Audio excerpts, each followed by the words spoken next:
जय हिंद प्यारे साथियों। आशा करते हैं कि आप सभी अच्छे होंगे और आपकी पढ़ाई भी अच्छी चल रही होगी। जैसा कि आपको मालूम है कि हम आपके साथ में दृष्टि आईएएस की टेस्ट सीरीज डिस्कस कर रहे हैं, चर्चा का बिंदु बना रहे हैं और ये टेस्ट क्रमांक आपका 14 नंबर का है, जिसका एक पार्ट ऑलरेडी हमने आप सभी के साथ में चर्चा परिचर्चा कर लिया है। इसमें 65% क्वेश्चन आपको ज्योग्राफी से देखने को मिलेंगे, भूगोल से, और 35% 35 क्वेश्चन आपको इसमें करंट अफेयर के देखने के लिए मिलेंगे। क्लियर? हाँ। तो यदि अभी तक आपने चैनल को सब्सक्राइब नहीं किया है कर लो, वीडियो को लाइक, दोस्तों के साथ में शेयर करना मत भूलिएगा। चलिए समय न गवाते हुए आज की क्लास का पहला क्वेश्चन लेते हैं। क्लियर? हाँ। तो लास्ट क्वेश्चन जो हमने आपसे देखा था, बाकी चीजें नहीं बताएंगे कुछ भी, है ना, सीधा क्वेश्चन पे आते हैं, नो बकवास, सीधी बात पे बात करते हैं। क्योंकि मैं अभी बाहर हूं और मैं लगभग 2 तारीख में घर पहुंचूंगा, 2 मार्च को, तो उसके बाद ही चीज़ें मैं आपके साथ में और अच्छे से कर सकता हूं। क्लियर? लाइव सेशन तो, लेकिन मैं अभी बाहर हूं तो बाहर से ही आपकी क्लासेस ले रहा हूं। चलिए, तो लाइव तो हम आपसे तभी मिलेंगे, लेकिन अभी इन क्लासेस को आप एंजॉय करें थोड़ा सा। चलिए देखिए, तो आपकी क्लास भी नहीं रुक रही है और सेशन आपको डेली बेसिस पर मिल रहा है। भारत के प्रायद्वीपीय खंड के संदर्भ में निम्नलिखित कथनों पर विचार कीजिए। क्या पूछा है? प्रायद्वीपीय खंड के बारे में आपसे क्वेश्चन पूछा जा रहा है। ये कह रहे हैं प्रायद्वीपीय खंड मुख्यतः अत्यंत प्राचीन नीस और ग्रेनाइट से निर्मित है। जो प्राचीन महाद्वीप जो भारत है, जो प्रायद्वीपीय भारत, देखो अगर आप भारत की बात करते हैं, ये भारत आपको 2 प्रकार से देखने के लिए मिलता है। बोले सर 2 भारत 2 है क्या? हाँ बिल्कुल, भारत को अगर आप भारत की संरचना की बात करते हैं विद्यार्थी, तो भारत की संरचना यहाँ से जो विंध्यन वाला क्षेत्र है, इससे जो नीचे का क्षेत्र है ना, ये पुराना क्षेत्र है, क्योंकि यही वो क्षेत्र है जो गोंडवाना लैंड में टूटने के पश्चात नॉर्थ की तरफ आगे बढ़ा और यूरेशियन प्लेट से इंडियन प्लेट टकराई, और ये आपका क्या है, ये भारतीय प्लेट है। और ये अत्यंत प्राचीन, यहाँ पर ग्रेनाइट और नीश की आपको चट्टानें देखने के लिए मिलती हैं। तो इसमें कोई दोहराग्रह है नहीं, ये बात आपकी सही है, क्योंकि कैब्रियन काल से अब तक का एक कठोर और स्थिर भूभाग से बना हुआ है। तो ये बात आपकी सही है। ये कह रहे हैं प्रायद्वीपीय खंड के पर्वत अधिकांश अपशिष्ट प्रकृति के हैं और इस क्षेत्र से बहने वाली नदियों की घाटियां सामान्यतः उथली एवं कम ढाल वाली होती हैं। ये बात आपकी सही है, क्योंकि यहाँ पर जो नदी घाटी होती हैं उथली होती हैं और उनकी कम ढलान होता है। दीर्घकालीन भूस्थनिक स्थिरता का अपर्दन को ये दर्शाती है, तो ये आपको देखने को मिलता है। इसके जो अवशेष की बात कर ले, क्योंकि कई यहाँ से इंडो ऑस्ट्रेलियाई प्लेट का एक हिस्सा हुआ करता था, जिसको ब्लॉक फाल्टिंग के रूप से भी जाना जाता है, जो ब्लॉक भ्रंश पर्वत के रूप में होता है। यहाँ पर नर्मदा, ताप्ती, महानदियां, सतपुड़ा, ब्लॉक पर्वत यहीं पर है। और अवशिष्ट पर्वतों की बात कर ले, जो अवशेष है, अरावली है, नल्लामाला है, जाबड़ी की पहाड़ियां हैं, बेलीकोंडा है, पालकोंडा है, महेंद्रगिरी की पहाड़ियां, ये सब इसके अंतर्गत आती हैं। तो दोनों बातें आपकी सही हैं। इसका right answer option number c देखने के लिए मिलेगा। चलो आगे बढ़ते हैं, नेक्स्ट क्वेश्चन देखो। ये कह रहे हैं आपसे कि निम्नलिखित युग्मों पर विचार कीजिए। एक तरफ आपको नदी दे के रखा है और दूसरी तरफ वे राज्य जिनसे होकर उसका अपवाह बेसिन विस्तृत है। वे राज्य जिनसे होकर उसका अपवाह बेसिन विस्तृत है, जैसे महानदी मध्य प्रदेश छत्तीसगढ़, गोदावरी महाराष्ट्र मध्य प्रदेश छत्तीसगढ़ आंध्र प्रदेश उड़ीसा, कृष्णा महाराष्ट्र कर्नाटक आंध्र प्रदेश तेलंगाना, कावेरी कर्नाटक केरल और तमिलनाडु। देखो अगर हम एक एक करके बात कर लें, तो यहाँ पर क्योंकि ये जो बेसिन क्षेत्र है, अपवाह जो विस्तृत क्षेत्र है, एक होता है नदी विशेष रूप से कहां से बह रही है, एक होता है इसका बेसिन क्षेत्र, दोनों में अंतर होता है। अगर आपसे सेपरेट नदी पूछता तो गलत हो जाते कई, लेकिन इसने पूछा है नदी बेसिन, तो इसमें क्या होता है, नदी बेसिन में ये मान लेते हैं एक मुख्य नदी ये थी। क्लियर? हाँ। ये आपकी कौन सी है, इसको मान लेते हैं ये महानदी है। क्या है? महानदी है। अब ये जो महानदी है, इसमें कई छोटी बड़ी क्या है, नदियां भी तो मिल रही हैं। तो ये इतना बड़ा जो क्षेत्र है ना, ये इसका अपवाह क्षेत्र देखने के लिए मिलेगा, और ये नदियां कई छोटे बड़े राज्यों से आती हैं। तो यहाँ पर पहला है ये मध्य प्रदेश छत्तीसगढ़ और उड़ीसा, बिल्कुल सही है। गोदावरी जो है ये महाराष्ट्र मध्य प्रदेश छत्तीसगढ़ और आंध्र प्रदेश उड़ीसा, भी सही है।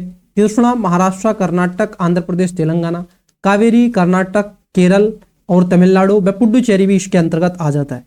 तो कितने सुमेलित है, तो यहाँ पर आपके सभी सही सुमेलित हैं। तो डी इसका राइट आंसर आपको देखने के लिए मिलेगा। क्लियर? हाँ।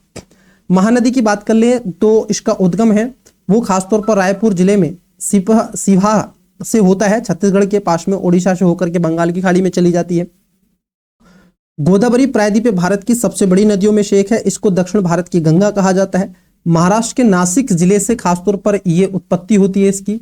वहीं कृष्णा की बात कर लें तो ये प्रायद्वीप भारत की दूसरी सबसे बड़ी पूर्व वाहिनी है और इसका उद्गम सह्याद्री पर्वतमाला महालेश्वर से होता है। कृष्ण कौन है? महालेश्वर, महालेश्वर से इसका उत्पत्ति होता है।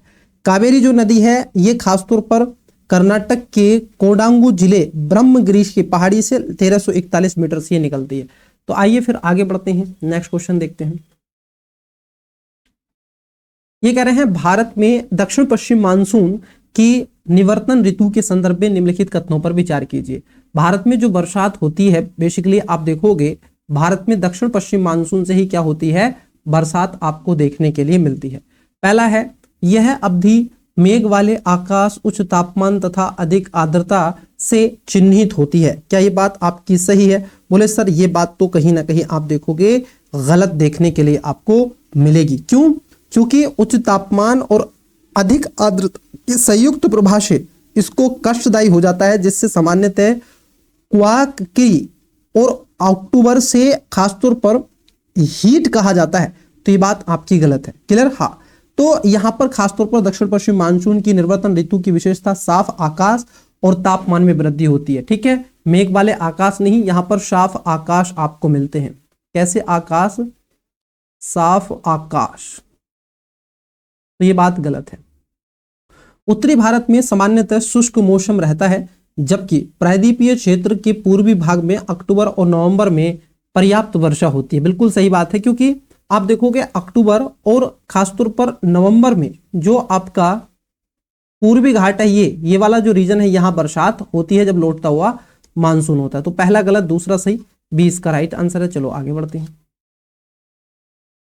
क्वेश्चन है आपकी स्क्रीन पर 32 नंबर, देखो। अप्रैल से मई में हिंद महासागर के उत्तर में भूमि का तीव्र तापन उत्तर पश्चिम भारत में एक प्रबल न्यून दाब के क्षेत्र का निर्माण क्या है, कारण बनता है।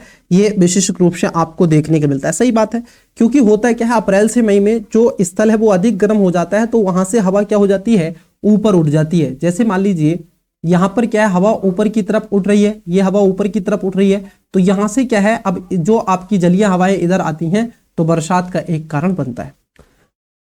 दक्षिण पश्चिम मानसून पवने मूलतः दक्षिण पूर्वी व्यापारिक पवने हैं। कैसी हैं? ये मूल रूप से दक्षिण पूर्वी व्यापारिक पवने कही जाती है। बिल्कुल सही बात है, जो विषुवत रेखा को पार करती हैं और कोरियोलिस बल के कारण भारतीय उपमहाद्वीप की ओर मुड़ जाती हैं। ये बात भी आपकी सही है। अंतर उष्णकटिबंधीय अभिसरण मतलब कि आप देखोगे ITCZ का उत्तर की ओर स्थानांतरण इसलिए होता है क्योंकि ग्रीष्म ऋतु में हिंद महासागर आसपास की भूमि की तुलना में तेजी से गर्म होता है। नहीं, यहां पर देखो जो सागर होता है, फिर से कह रहा हूं मैं आपको, फिर से कह रहा हूं, जल जो है ये देर से, मैं लिख देता हूं, देर से गर्म होता है और देर से ही क्या होता है, ठंडा होता है। और जो स्थल होता है, मैं दोनों लिख देता हूं, स्थल जल्दी गर्म होता है और जल्दी ही ठंडा होता है। दोनों बातों को ध्यान में रखना। तो ये बात गलत है, पहला दूसरा सही है। कौन सा सही है? इसका right answer option number A है। चलो आगे बढ़ते हैं। क्वेश्चन है आपकी स्क्रीन पर 33। निम्नलिखित कथनों पर विचार कीजिए। पश्चिमी विक्षोभ मतलब कि वही रोशनी उष्णकटिबंधीय निम्न दाब प्रणाली है जो पश्चिमी जेट धाराओं के साथ पूरब की ओर गमन करते हैं। देखो होता है क्या है, जब आप देखते हो अक्टूबर नवंबर के समय भारत में क्या होता है, रबी की फसलों को लेकर के दिसंबर के समय बरसात होती है। देखा है आपने? नहीं, नॉर्थ इंडिया में, नॉर्थ वेस्ट में खासतौर पर हरियाणा, पंजाब और पश्चिमी उत्तर प्रदेश, थोड़ा सा राजस्थान वाले क्षेत्र में भी आपको थोड़ी सी बौछार दिल्ली वाले NCR में भी मिलती है। तो ये बात सही है। पश्चिमी विक्षोभ उत्तर पश्चिम भारत में शीतकालीन वर्षा प्रदान करते हैं और रबी की फसल के लिए महत्वपूर्ण, खासतौर पर ये फलदायक होती है रबी की फसलों के लिए। ठीक है, तो इसको आपको क्या है, बेसिकली गेहूं की फसल के लिए अत्यधिक महत्वपूर्ण है। तो दोनों बातें सही हैं। ये जो खासतौर पर जेठ धारा है ये क्योंकि शीत ऋतु जैसे उत्तर की तरफ होना शुरू होता है, दक्षिण की तरफ ये रहता है, तो उसके कारण ये जो है खासतौर पर मेडिटेरियन जो सी है वहां से ये जल लेकर के आता है, और इसकी एक धारा खासतौर पर आप देखोगे नॉर्थ में जो हिमालय का क्षेत्र है, जैसे अगर मान लीजिए ये भारत का है, ये भारत का मैप है, अब यहाँ पर इस तरीके से हिमालय है, तो एक धारा ऊपर चली जाती है, एक धारा इधर आ जाती है, जो धारा नीचे की तरफ आती है उससे बरसात हो जाती है, और ऊपर की तरफ वो तिब्बत में चाइना वाले क्षेत्र में चली जाती है। ठीक है, 34 में भारत के उष्णकटिबंधीय कांटेदार वनों के संदर्भ में निम्नलिखित कथनों पर विचार कीजिए। अब देखो उष्णकटिबंधीय जो कांटेदार वन होते हैं, अगर उनकी बात कर लें, ये वन ऐसे क्षेत्रों में पाए जाते हैं जहां वार्षिक वर्षा 50 सेंटीमीटर से कम होती है तथा इनमें घास और झाड़ियां प्रमुख होती है। बिल्कुल आप देखोगे खेर, खजूर, कीकर जो देखने को मिलता है, जैसे वन फॉर एग्जाम्पल ये जो भारत का क्षेत्र है, यहाँ गुजरात, राजस्थान, हरियाणा और थोड़ा सा पंजाब का जो क्षेत्र है, यहाँ पर आपको खेर, खजूर, कीकर देखने के लिए मिलती है, और यहाँ पर जो वार्षिक वर्षा है वो 50 सेंटीमीटर से भी कम देखने के लिए मिलती है। ये पवन सामान्यतः दक्षिण पश्चिम पंजाब, हरियाणा, गुजरात, राजस्थान, मध्य प्रदेश, उत्तर प्रदेश के अर्धशुष्क क्षेत्र में भी मिलते हैं। हाँ बिल्कुल, ऑफकोर्स ये इन क्षेत्रों में भी खासतौर पर आप देखोगे आपको देखने के लिए मिलेंगे, इसमें कोई दोहराग्रह है नहीं। सागौन, साल, शीशम और महुआ इन वनों की प्रमुख वृक्ष नहीं, इसमें जो खासतौर पर आपको देखने के लिए मिलता है, क्योंकि दीर्घकालिक कारण में ये पौधों के अधिकांश समय पर्णहीन रहते हैं, यहाँ पर पत्ते नहीं होते हैं, और इसमें खासतौर पर झाड़ीदार दिखाई देते हैं, जिसमें बबूल है, खेर खजूर है, क्लियर, हाँ नीम है, खेजड़ी है, जिसमें पलास है, कीकर है, ये सब आपको देखने के लिए मिलते हैं।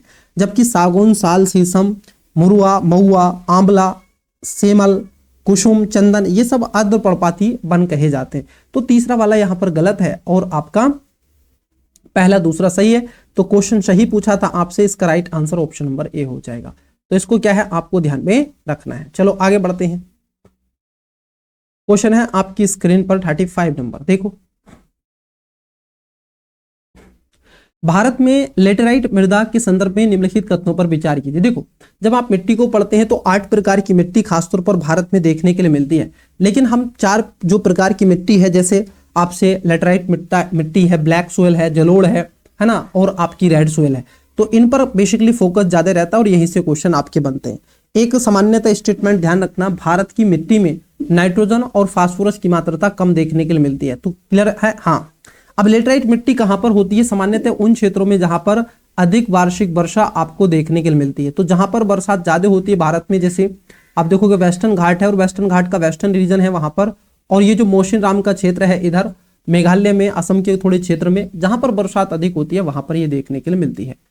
ये कह रहे हैं लेटेराइट मृदा सामान्यतः ऋतुवार भारी वर्षा वाली उच्च सपाट अपर्दित सतहों पर पाई जाती है। बिल्कुल ये बात एकदम सही है, क्योंकि ये लेटेराइट मिट्टी वहां पर मिलती है जहां पर अधिक वर्षा होती है, और अधिक वर्षा होने के चलते जो पोषक तत्व होते हैं ये निशाचलन होकर के नीचे की तरफ चले जाते हैं या वहां से बहकर चले जाते हैं, और ये मिट्टी वहां पर रह जाती है। ये मिट्टी एक तरीके से पत्थर होती है सूख करके, और मिट्टी खासतौर पर पानी में इसको डाल दो तो घुल करके एकदम ऐसे बहुत ज्यादा घुल जाती है, मुलायम हो जाती है ना। हाँ, लेकिन सूखने के पश्चात बहुत ज्यादा कठोर हो जाती है। लेटेराइट मृदाएं ह्यूमस और सिलिका से समृद्ध होती हैं। इसमें ह्यूमस की मात्रा तो कम हो जाती है, जिससे गेहूं, दलहनों और घनन खेती के लिए अत्यंत उपयुक्त है। नहीं, यहाँ पर आप जैसे आप देखोगे बेसिकली यहाँ पर आप क्या कर सकते हैं, कॉफी की फसल होती है, चाय की फसल यहाँ पर आप कर सकते हैं, लेकिन आप गेहूं की फसल यहाँ पर नहीं कर सकते। क्लियर? हाँ, तो ये बात आपको क्या है, अत्यंत कठोर होती है, तो ये बात आपकी गलत है। क्लियर? हाँ, तो निशाचलन के कारण ये हो जाता है। तीव्र निशाचलन प्रक्रिया द्वारा पोषक तत्वों के नष्ट हो जाने के साथ लोहा और एल्यूमिनियम ऑक्साइड के कारण इन मृदाओं का रंग हल्का सा आप देखोगे लाल और भूरे रंग का होता है। तो ये बात आपकी सही है, इसमें कोई दोहराग्रह नहीं है। तो दूसरा गलत था, पहला तीसरा सही है। Right answer option number c. आप एलिमेंट मेथड भी लगा सकते थे, जहां 2 था उसको गलत कर देते, आंसर आपको वैसे भी मिल जाता। चलो देखो क्वेश्चन है आपका 36 नंबर। भारतीय मानक ब्यूरो मतलब कि BIS द्वारा जारी भारत के संशोधित भूकंपीय जोन मानचित्र के संदर्भ में निम्नलिखित कथनों पर विचार कीजिए। देखो भारत को बेसिकली 4 बड़े मानचित्र जोनों में खासतौर पर बांटा जाता है। क्लियर? हाँ, तो इसमें जैसे जोन 2 है, 3 है और 4 है, 5 है, 6 है, बेसिकली 5 में बांटते हैं। लेकिन जो जोन आपका 6 है वो अत्यधिक संवेदनशील, अत्यधिक खतरनाक जोन है। बेसिकली जो हिमालय का रीजन है हमारा, चाहे नॉर्थ ईस्ट के क्षेत्र हो, उसके साथ साथ लद्दाख, हिमाचल प्रदेश, पंजाब, ये सब जो रीजन आता है ना, ये अत्यधिक संवेदनशील में आ जाता है। चलो देखते हैं, एक एक करके समझने का प्रयास करते हैं। पहले में कह रहे हैं संशोधित मानचित्रण में पहली बार संपूर्ण हिमालय आर्क को नव प्रस्तावित सर्वोच्च भूकंप जोखिम क्षेत्र के रूप में क्या है, आप देखोगे 6 में इसको रखा गया। बिल्कुल सही बात है। जितना भी आपका हिमालय का क्षेत्र है, मैं आपको बना के दिखा देता हूं थोड़ा सा।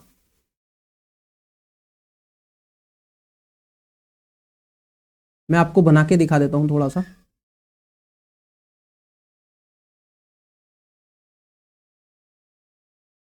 ये भारत है, ठीक है, ये इंडिया है। अब मैं इसको दूसरा कलर ले लेता हूं यहां पे। देखो ये जो पूरा जोन है ना, ये जिसको मैं रेड कर रहा हूं, ये जो जोन है ये अत्यधिक संवेदनशील है। और ये जो जोन है खासतौर पर एक ऐसा है जहां पर भूकंप जो है सर्वाधिक मात्रा में देखने के लिए मिलेगा, ठीक है। हाँ, तो यहां पर आप इसको 6 जून में आप रखोगे, ये बात सही है। संशोधित भूकंपीय जोमिंग, जो आपकी जोनिंग प्राकृतिक भूकंप जोखिम आकलन PSHA पर आधारित है, जिसमें सक्रिय भ्रंश विवर्तनिक क्रियाएं, भूकंपन व्यवहार तथा अंतर्निहित सेल संरचना को सम्मिलित किया गया है। बिल्कुल, ये भी बात आपकी सही है, इसमें कोई दोहराग्रह है नहीं। संशोधित मानचित्र के अनुसार भारत का आधे से भी कम भूभाग मध्य से उच्च भूकंपीय जोन वाले क्षेत्र के तहत शामिल है। आप देख लो, आधे से अधिक का है, ये तो आधे से भी कम है। आधे से अधिक तो यहां होता ना, हाफ हाफ तो ये हो गया, ये तो आधे से भी क्या है, कम है, तो ये बात वैसे भी गलत हो जाएगी। क्लियर? हाँ, तो इसमें पहला दूसरा सही है, तीसरा आपका गलत है, तो इसलिए इसका राइट आंसर आपको देखने के क्या मिलेगा, ऑप्शन नंबर आपको मिल जाएगा। ठीक है,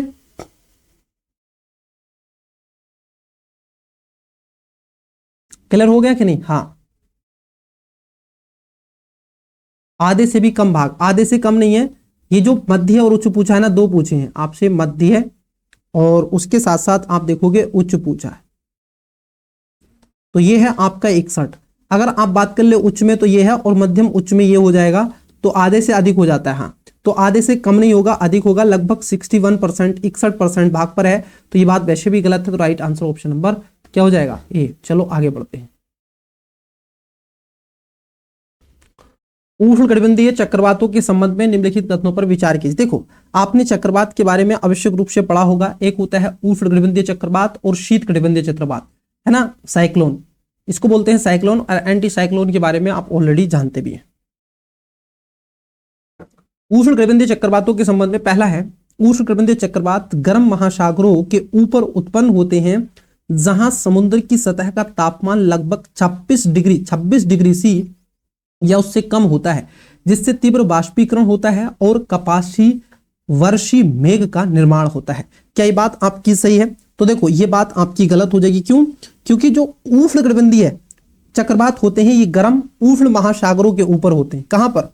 गर्म उष्णकटिबंधीय चक्रवात गर्म महासागरों के ऊपर उत्पन्न होते हैं, जहां समुद्र की सतह का तापमान कह रहे हैं 26 सेंटीमीटर या उससे कम। नहीं, उससे कम नहीं होगा, बल्कि उससे क्या हो जाता है, उच्च होता है। या तो 26 होगा या 26 से अधिक होगा, ये बात आपकी गलत है। जिससे तीव्र बाष्पीकरण होता है और कपासी मेघ का निर्माण होता है, ये बात आपकी सही है।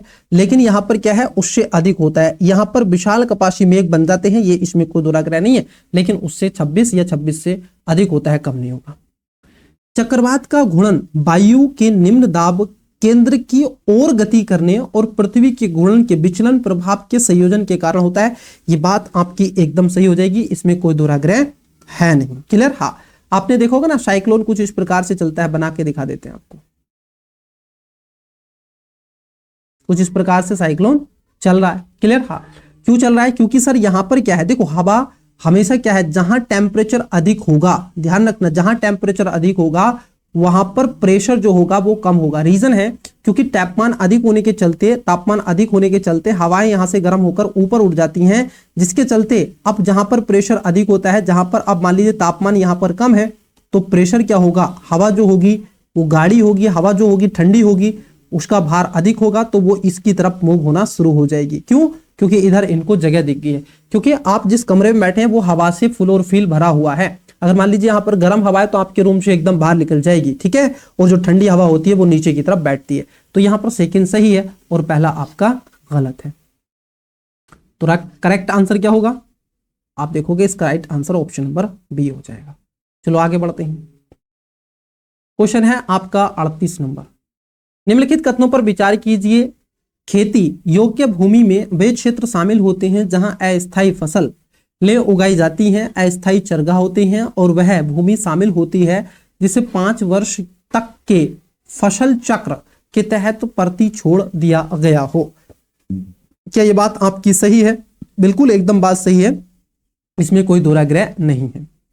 शुष्क भूमि की विशेषता यह है कि यहाँ वार्षिक वर्षा 10 इंच मतलब कि 25 सेंटीमीटर या उससे कम होती है, और आमतौर पर यहाँ प्राकृतिक वनस्पति विरल या फिर नगण्य होती है, क्योंकि यहाँ पर बरसात ही नहीं है, पोषक तत्व कम है, उसके साथ साथ कई चीजें यहाँ पर है, तापमान अधिक है, जिसके चलते यहाँ पर आप देखोगे वनस्पतियां विरल की अवस्था में आपको देखने के लिए मिलती हैं। जैसे मैं कहूं थार का मरुस्थल, क्या कह सकते हैं हम,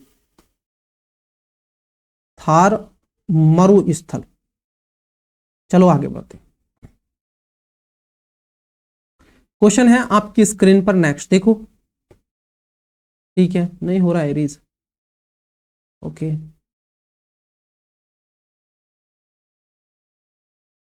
रीज तो होना पड़ेगा। हाँ देखो नेक्स्ट क्वेश्चन 39 नंबर का क्वेश्चन देखो, ये कह रहे हैं आपसे भारत की प्रमुख खनिज पट्टियों के संदर्भ में निम्नलिखित युग्मों पर विचार कीजिए। जो भारत की प्रमुख खनिज पट्टियां हैं वो कौन कौन सी आपको देखने के लिए मिलेंगी। जैसे सुदूर हो स्पेट क्षेत्र बल्लारी जिला, ये लोहा अयस्क के लिए जाना जाता है। क्लियर, हाँ, ये तमिलनाडु और विशालतम लोहा अयस्क के भंडार यहाँ पर आपको मिलेंगे। ये ओडिशा, झारखंड, छत्तीसगढ़, कर्नाटका, आंध्र प्रदेश, गोवा और तमिलनाडु का है। तो ये बात आपकी सही है। बालाघाट, छिंदवाड़ा, निमांड और मांडला बेल्ट जो है ये मैग्नीज के लिए जाना जाता है। क्लियर, हाँ, ये किसके लिए, मैग्नीज के लिए जाना जाता है, तो इसमें कोई दोहराया नहीं है। इसमें केंद्र सुंदर भी आपको मिल जाता है ओडिशा के क्षेत्र में, मध्य प्रदेश, ठीक है, ये सब इसमें आ जाते हैं, गंगा का बेल्ट भी। कालाहांडी जबलपुर क्षेत्र, ये तो बक्साइट के लिए जाना जाता है, आप सभी जानते हैं। कालाहांडी उड़ीसा का एक ऐसा है, वहां पर बहुत ज्यादा चरम स्तर की क्या थी, गरीबी थी, भूखमरी थी। झुंझुनू और अलवर ये तांबा के लिए जाना जाता है। तो ये सभी सही है, ठीक है, ये राजस्थान का है। तो कितने सही सुमेलित हैं, ऑप्शन नंबर डी आपका राइट आंसर हो जाएगा। चलिए आगे बढ़ते हैं। क्वेश्चन है 40 नंबर। ऊर्जा सांख्यिकी भारत 2025 के संदर्भ में निम्नलिखित कथनों पर विचार कीजिए। 1 मार्च 2024 तक भारत के कुल कोयला भंडार में ओडिशा की सबसे अधिक हिस्सेदारी थी, जिसके बाद झारखंड और छत्तीसगढ़ का स्थान आता है। क्या ये बात आपकी सही है, बोलो क्या भाई ये बात आपकी सही हो जाएगी? बिल्कुल, इसमें कोई दोहराग्रह नहीं है, पहला आपका सही हो जाएगा। क्यों? क्योंकि ओडिशा की कोयला भंडारण में अगर देखें तो 25% के आसपास इसका योगदान था। कितना? लगभग 25% था। फिर उसके बाद झारखंड की बात कर ले तो झारखंड का उसके बाद में लगभग 23% के आसपास है, और छत्तीसगढ़ की बात कर ले तो लगभग ये 21% के आसपास आपको प्रतीत होता है। तो बात सही है। वित्त वर्ष 23-24 के दौरान में प्रणालित कोयला भंडार आर्थिक रूप से खनन योग्य है कि भारत के कुल कोयला भंडार में लगभग आधी हिस्सेदारी थी। क्या ये बात आपकी सही है? बिल्कुल सही बात है, क्योंकि प्रणाली जो कोयला भंडार है उसमें 55% तक की हिस्सेदारी है। कितनी है? 55% तक की। भारत के कच्चे तेल और प्राकृतिक गैस भंडार का सबसे अधिक हिस्सा पूर्वी अपतटीय क्षेत्र में केंद्रित आपको देखने के लिए मिलता है। तो ये बात गलत है। क्यों? क्योंकि कच्चे तेल का भंडार का अनुपात लगभग कितना है? 671 मिलियन के आसपास टन के आसपास है, और ये लगभग पश्चिमी अपतटीय क्षेत्र की बात कर ले तो वहां पर 32% के आसपास इसका क्षेत्र है। कितना? 32। ये क्या कह रहे हैं?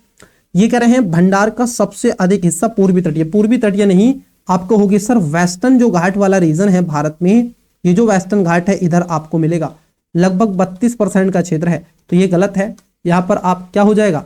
पहला दूसरा सही है, तीसरा गलत है। देखो तीसरा गलत था तो ए इसका राइट आंसर हो जाएगा। चलिए आगे बढ़ते हैं।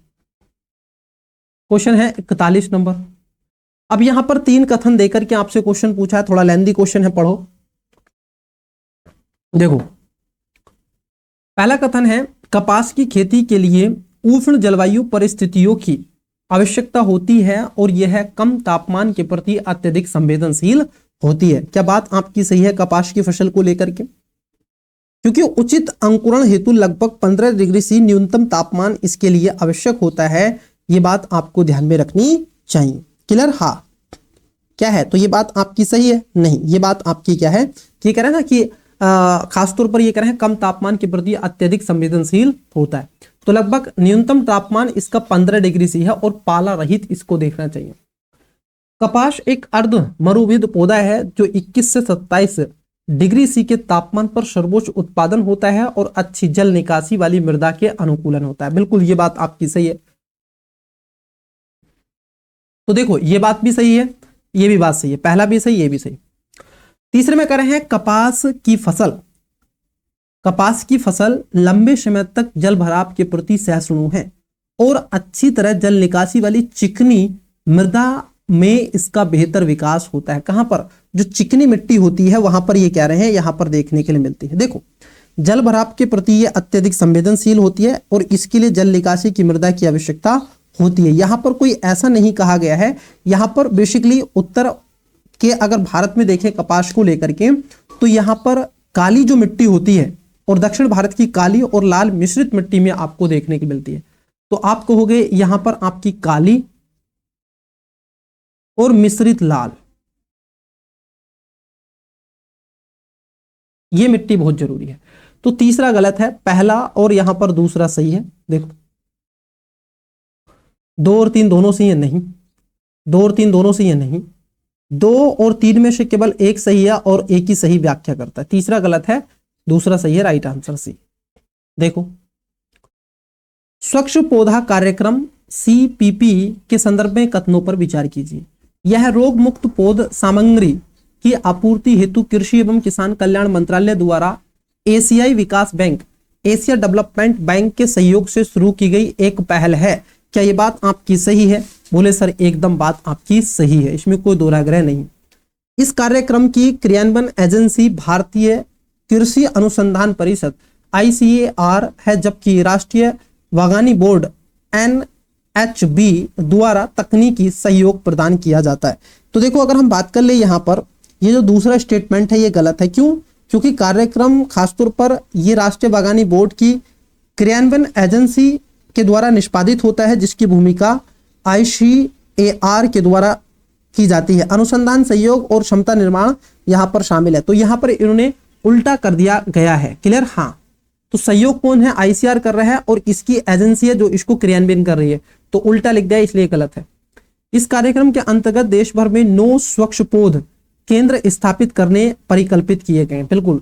तो यहाँ पर पहला और तीसरा आपका सही है। यहाँ पर 9 लगाए जाएंगे, जिसमें खासतौर पर 3 केंद्र महाराष्ट्र के खासतौर पर पुणे अंगूर, नागपुर में शतारा संतरा लगाया जाएगा और सोलापुर में अनार इत्यादि को खासतौर पर लगाए जा रहे हैं। क्लियर? हाँ। पुणे का अंगूर लो, ठीक है, नासिक में भी अंगूर है आपका, नागपुर का संतरा मिलेगा, सोलापुर का अनार आपको देखने के लिए मिलेगा आने वाले भविष्य में। चलिए आगे बढ़ते हैं, नेक्स्ट क्वेश्चन की तरफ देखने का प्रयास करते हैं। देखो बहुत ही लेंदी और बड़े क्वेश्चन है ये बेसिकली। हाँ, ये कह रहे हैं कॉफी उत्पादन एवं निर्यात के संदर्भ में निम्नलिखित कथनों पर विचार कीजिए। अरेबिका और आर्वेस्टा दोनों को याद में आपको रखना है। हाँ, देखो पहला है यहाँ पे भारत के कुल कॉफी उत्पादन में कर्नाटक, केरल और तमिलनाडु की संयुक्त रूप से 95% से अधिक हिस्सेदारी देखने के लिए मिलती है। बिल्कुल सही बात है। लगभग यहाँ पर आप देखोगे 96% के आसपास ये तीन ही राज्य उत्पादित करते हैं। भारत विश्व में कॉफी का 7वां सबसे बड़ा उत्पादक है और इसकी वैश्विक स्तर पर कॉफी उत्पादन में लगभग 3.5% की हिस्सेदारी देखने के लिए मिलती है। बिल्कुल सही बात है। भारत 7वां है, ये आपको देखने के लिए मिलता है। और देश भर में प्रति लाख टन की बात कर ले प्रति वर्ष 3.6 लाख टन का उत्पादन करता है, तो ये भी सही है। अरेबिका कॉफी का उत्पादन मुख्यतः उष्ण एवं अर्ध क्षेत्रों में होता है, जबकि रोबस्टा कॉफी का उत्पादन शीत और उच्च पर्वतीय क्षेत्रों में होता है। अब यहां पर जो तीसरा स्टेटमेंट है ये गलत है। क्यों? क्योंकि पश्चिमी घाट में सामान्यतः विविधिक आप देखोगे हॉटस्पॉट है और पूर्वी घाट के कुछ भागों में कॉफी की खेती अनुकूलित कृषि जलवायु है। जो अरेबिका होती है इसका उत्पादन शीत और उच्च पर्वतीय क्षेत्रों में होता है। जो आपकी कौन सी है? अरेबिका। अरेबिका जो होती है ये शीत में होती है और रोबस्टा जो होती है ये उष्ण में होती है, तो तीसरा गलत है। भारत विश्व में कॉफी का 5वां सबसे बड़ा निर्यातक है और इटली इसका सबसे बड़ा निर्यातक गंतव्य है। अब यहां पर अगर हम बात कर लें जो भारत है, तो ये भारत खासतौर पर आपको देखने के लिए मिलेगा वैश्विक में कॉफी का भारत जो निर्यात है ये 5% तक है और 5वां बड़ा है, बिल्कुल सही बात है। और भारत से जो कॉफी निर्यातक होते हैं तो इटली में लगभग यहां से जाती है, कितनी कॉफी जाती है, लगभग 18% कॉफी इटली तक जाती है सबसे ज्यादा।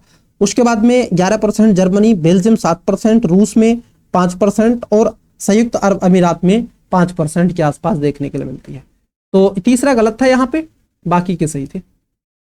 राइट आंसर ए है। 1 2 4। आगे बढ़ते हैं। बहुत ही बढ़िया क्वेश्चन है कि जनसांख्यिकीय संक्रमण मॉडल मतलब कि DTM के संदर्भ में निम्नलिखित कथनों पर विचार कीजिए। यहां पर चरण है और विशेषता देके रखिए। चलो एक एक करके बात करते हैं और समझने का प्रयास करते हैं। पहला चरण है आपका उच्च जन्म दर एवं उच्च मृत्यु दर, जिसके परिणाम स्वरूप जनसंख्या वृद्धि नगण्य रहती है। देखो अगर कहीं पर मान लीजिए उच्च मृत्यु दर होगी और उच्च जनसंख्या दर होगी, मान लीजिए 2 व्यक्ति पैदा हुए, 2 ही बच्चे क्या थे, बच्चे जो थे, बच्चे सबसे सच्चे, 2 ही पैदा हुए और 2 ही क्या हुए, एक्सपायर हो गए। क्लियर, तो ये तो नगण्य हो गई, इतने ही आए इतने ही गए। दूसरा चरण है कि मृत्यु दर में गिरावट के साथ जन्म दर उच्च बनी रहने से जनसंख्या में तीव्र गति से वृद्धि होती है। देखो मृत्यु दर अगर गिरावट हो जाए और जन्म दर उच्च बनी रहे तो उससे जनसंख्या क्या हो जाती है, ये बात सही है कि जनसंख्या में वृद्धि दर आपको देखने के लिए मिलेगी। स्वाभाविक है भाई, कम लोगों की मृत्यु हो, अधिक लोग पैदा हो, बच्चे पैदा हो, तो उसके साथ साथ क्या है, पॉपुलेशन ग्रोथ करेगी। तीसरा चरण है सामाजिक आर्थिक परिवर्तन के कारण जन्म दर में गिरावट और जिससे जनसंख्या वृद्धि दर मंद हो जाती है। अब यहां पर तीसरा जो स्टेटमेंट है ये भी बात सही है, क्योंकि तीसरा चरण है जब सामाजिक आर्थिक परिवर्तन के कारण क्या हो जाता है, जन्म दर में गिरावट आ जाती है। क्लियर, जिससे जनसंख्या वृद्धि मंद हो जाती है। अब जन्म दर क्या हो जाएगी, क्योंकि हम कुछ ऐसे परिवर्तन कर लेते हैं समाज में आर्थिक रूप से जो कि खासतौर पर क्या है, वृद्धि दर कम हो जाती है। चौथा चरण है कि औद्योगिकरण के कारण प्रतिस्थापन स्तर से नीचे प्रजनन दर, ये गलत है, ये एकदम गलत है, क्योंकि जन्म दर और मृत्यु दर दोनों ही निम्न होती हैं और जन्म दर प्रतिस्थापन दर के नीचे जा सकती है। जनसंख्या स्थिर हो सकती है, धीरे धीरे घटने लगती है। जर्मनी, इटली, जापान ऐसे देश इसके लिए उदाहरण कहे जाते हैं। तो ये बात आपकी गलत हो जाएगी। इसके अलावा अगर हम देखें, क्लियर, हाँ, तो ये बात आपको ध्यान में रखनी है। चलो आगे बढ़ते हैं, देख लेते हैं कितने सुमेलित है। पहला, दूसरा, तीसरा इसमें सुमेलित है तो 3 सही हो जाएगा, राइट आंसर सी। चौथा गलत था। चलो देखो 45 नंबर क्वेश्चन, 45। अच्छा, कुछ क्वेश्चन आपसे भी तो पूछने चाहिए ना मेरे को। हाँ चलो बिल्कुल पूछूंगा। ये कह रहे हैं 45 में भारत में प्रवासन के संदर्भ में निम्नलिखित कथनों पर विचार कीजिए। प्रवासन के बारे में पूछा गया, सेम क्वेश्चन है बिल्कुल जैसा अभी आप करके आ रहे हैं, ऐसा ही सेम क्वेश्चन है। देखो, कुल जनसंख्या में प्रवासियों का अनुपात शहरी क्षेत्रों में ग्रामीण क्षेत्रों की तुलना में अधिक है तथा महिला प्रवासन दर पुरुष प्रवासन दर से अधिक है। बात एकदम सही है।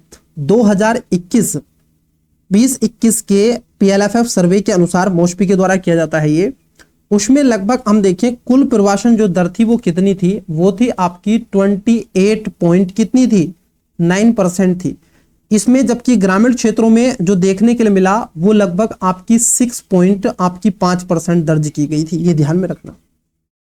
ग्रामीण से शहरी क्षेत्रों की तरफ जो प्रवासन हुआ, क्योंकि शहरी क्षेत्रों में वो खासतौर पर कितना हुआ था, 34.9% के आसपास हुआ, और ग्रामीण क्षेत्रों की तुलना में ये कितना रह गया, 26.5% की तुलना में।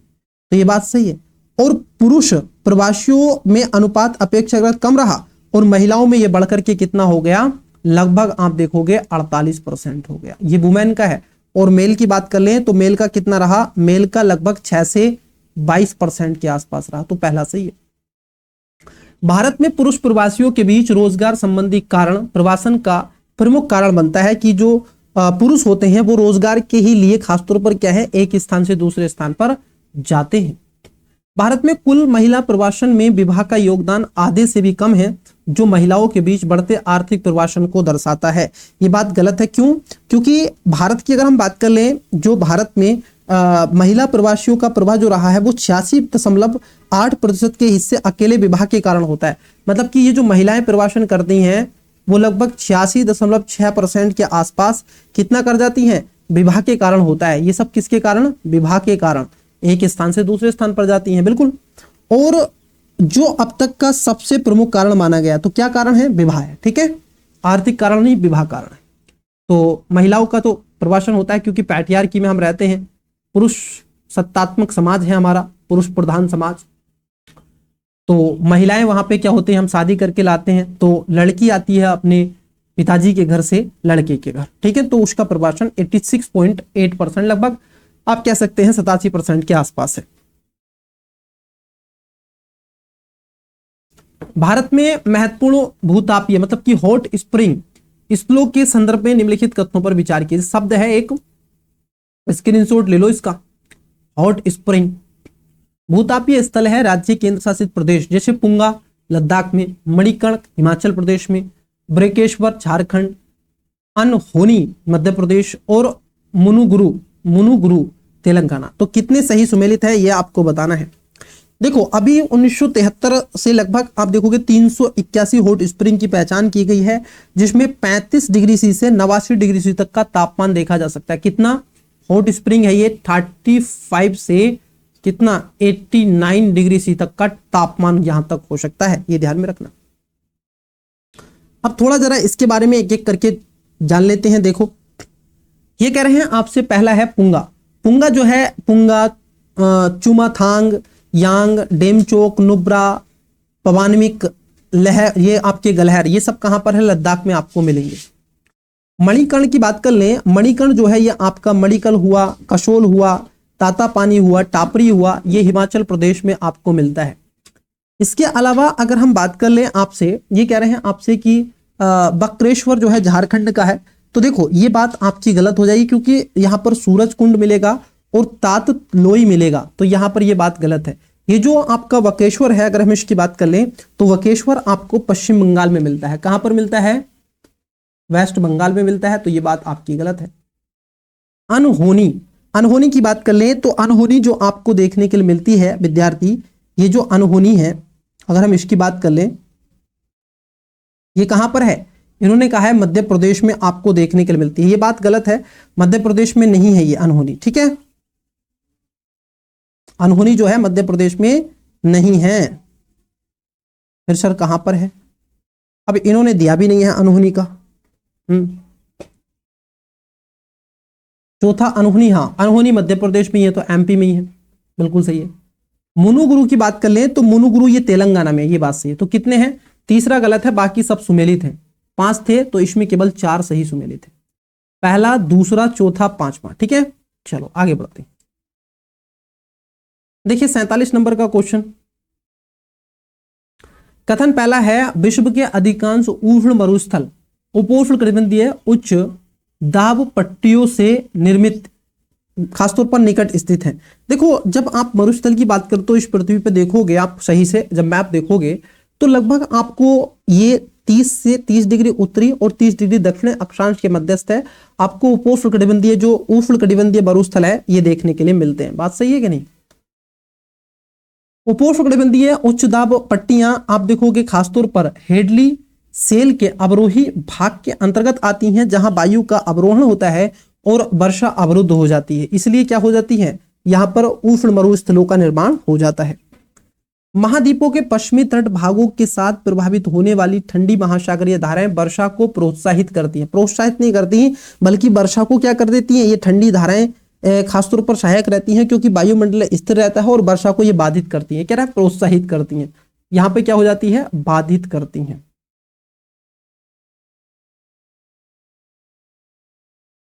तो थर्ड वाला स्टेटमेंट गलत है, बाकी का फर्स्ट एंड सेकंड सही है।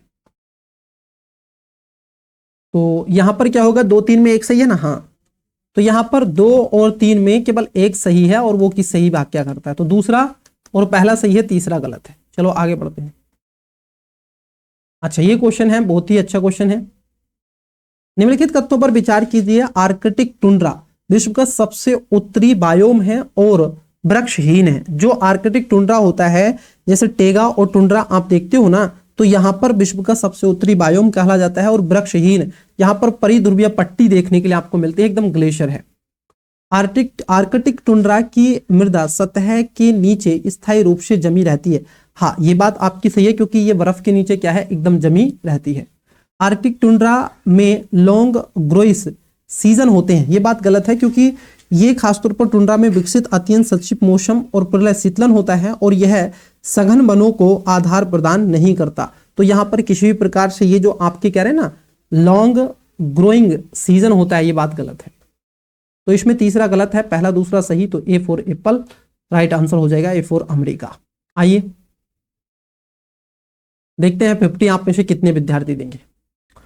उष्णकटिबंधीय शबाना वनस्पति की विरल वृक्ष संरचना को बनाए रखने में कई पारिस्थितिकी कारक भूमिका निभाते हैं। निम्नलिखित में से कौन से कारक सवाना क्षेत्रों में घने वन आवरणों के विकास को रोकने में महत्वपूर्ण भूमिका निभाते हैं? जैसे बार बार लगने वाली आग, मृदा के गुण, बड़े शाकाहारी जीवों द्वारा चराई की गतिविधियां, अनियमित वर्षा। तो बेसिकली इसमें जो आंसर आपको देखने को मिलेगा, बहुत ही बढ़िया क्वेश्चन पूछा गया आपसे। दो राइट आंसर। देखो होता क्या है, क्योंकि उष्णकटिबंधीय जो सवाना वन होते हैं ये वृक्ष रहित होते हैं, विरल वृक्ष होते हैं बहुत कम, यहाँ पर घास के मैदान आपको मिलते हैं, एलिफेंट ग्रास यहीं पर आपको मिलती है। तो बेसिकली एक तो है इसका कारण है कि बार बार यहाँ पर आग लगती है, दूसरा है बड़े शाकाहारी यहाँ पर चराई वाले जीव मिलते हैं जैसे एलिफेंट है, और अनियमित वर्षा होती है। मृदा का गुण इसके लिए कोई उपयुक्त नहीं माना जाता है, ठीक है। तो इसमें देखो अगर मान लीजिए ये चारों दे देता ना तो आंसर में चारों लगा था, लेकिन इसने दिया नहीं है, तो मृदा का गुण यहां से आप निकाल दोगे, इसका राइट आंसर सी चले जाओगे। अगर ये दे देता कहीं पर 1 2 3 और 4 तो मैं चारों पे जाता, क्योंकि मृदा का गुण भी इसमें कहीं ना कहीं आप देखोगे योगदान देता है। चलिए आगे बढ़ते हैं, क्योंकि कठोर मिट्टी यहां पे हो जाती है। नेक्स्ट क्वेश्चन की तरफ बढ़ते हैं। 50 देखते हैं कितने विद्यार्थी 50 का राइट आंसर देंगे और कितने विद्यार्थी 50 लगाएंगे हाफ सेंचुरी। निम्नलिखित कथनों पर विचार कीजिए। उपयुक्त विशेषताएं निम्नलिखित में से किस बायोम की सर्वाधिक उपयुक्त विशेषताएं हैं? तो देखो ये कह रहे हैं सूखी पत्तियों का कूड़ा अत्यंत तीव्र गति से अपघटित हो जाता है, जिससे मृदा की सतह लगभग नग्न रह जाती है। वनस्पति में बहुस्तरीय छत्र खासतौर पर कैनोपी संरचनाएं पाई जाती हैं, जिसके कारण बहुत कम सूर्य प्रकाश वन तल पर पहुंच पाता है, बहुत ही कम मात्रा में पहुंचता है। लाइना आरोही लताएं तथा एपीफाइट जैसे पादप वृक्षों का सहारा लेकर सूर्य के प्रकाश को प्राप्त करने में के लिए वृद्धि करते हैं। तो किसमें है? शंकुधारी वन है, शुष्क पर्णपाती वन है, मैंग्रोव वन है, या फिर इन सब के अलावा उष्णकटिबंधीय वर्षा वन है। देखो यहाँ पे जो इसका राइट आंसर आना चाहिए विद्यार्थी, ये 50 में है ना, तो उष्णकटिबंधीय जो वर्षा वन होते हैं वो आपको देखने के लिए मिलेंगे, ठीक है। क्योंकि ये कह रहे हैं ना यहाँ पर की सतहें बिल्कुल एकदम से नग्न हो जाती हैं और सूर्य की बहुत कम तो तापमान है इस वहां पर तल तक बहुत ही कम मात्रा में पहुंच पाता है, तो इसका एक बड़ा कारण ये माना जाता है। चलिए आगे बढ़ते हैं, क्योंकि यहाँ पर लगभग 200 सेंटीमीटर से अधिक आपको वर्षा देखने के लिए मिलती है। क्वेश्चन है आपका, चलिए एक क्वेश्चन मैं आपसे पूछता हूं, ये क्वेश्चन बड़ा ही इजी सा क्वेश्चन है विद्यार्थी, देखो। ओके कोई बात नहीं, चलो 51 नंबर का क्वेश्चन देखो, जूम कर देता हूं और इसका राइट आंसर आपको देना है कमेंट्स में। ये कह रहे हैं आपसे मैकी, मैकिया, चेपरल और मेली निम्नलिखित में से किस प्रकार की वनस्पति से संबंधित है? उष्णकटिबंधीय वर्षा वन वनस्पति, भूमध्य सागरीय वनस्पति, समशीतोष्ण पर्णपाती वन और स्टेपी घास भूमि। तो इसके बारे में आपको बताना है। किसके बारे में सर? ये जो आपसे पूछा जा रहा है जिसको बोलते हैं मैकी, मेकैया, चैपरल और मेली, ये किससे रिलेटेड है? चलिए आगे बढ़े। हाँ, तो इसका राइट आंसर आपको देना है। देखो मैकी दक्षिण फ्रांस में होता है और मैकैया इटली में होता है, चैपरल जो है ये कैलिफोर्निया में होता है और मेली जो है ये ऑस्ट्रेलिया में होता है।